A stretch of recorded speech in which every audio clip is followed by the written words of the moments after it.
Hi guys, ఈరోజు మా పిన్ని నా గురించి తమిళనాడు స్పెషల్ టిఫిన్ అయితే రెడీ చేస్తున్నారు. ఆ పేరు చాలా డిఫరెంట్గా ఉంది. అది ఎలా తయారు చేస్తున్నారు చూద్దాం రండి. పనియారం, కారం పనియారం. ఇది దోస పిండి ఉంటుంది కదా, దోస పిండిలో కొంచెం రవ వేసుకొని కలుపుకోవాలి.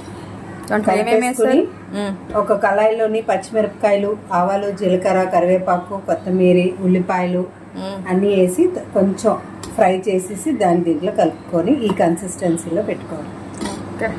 స్టవ్ వెలిగించి పొంగడాల పాత్ర పెట్టుకున్నాం. అది కొద్దిగా హీట్ అయిన తర్వాత కొద్దిగా ఆయిల్ వేసుకోవాలి. మనం కొద్దిగా ఆయిల్ ఎక్కువ వేసుకున్నాం అనుకోండి, రోస్ట్గా వస్తాయి మనకి కారం పనియారం అన్నది. సో మనం తక్కువ వేసుకుంటే కొద్దిగా రోస్ట్నెస్ తక్కువ వస్తుంది. మనం ఆల్రెడీ పిండి మిక్స్ చేసుకొని పెట్టుకున్నాం కదా, అది కొద్దిగా వేసేసుకోవాలి. ఇడ్లీలకి ఎలా వేసుకుంటామో అలాగే ఇది కూడా వేసేసుకొని ఒక 5 మినిట్స్ అయితే మూత పెట్టేసుకోవాలి. అప్పుడు ఒక పక్క అంతా రోస్ట్ అయిన తర్వాత మరో పక్క తిప్పుకోవాలి. దీన్ని అయితే మనం గుంట పునుగులు అనేసి అంటాము.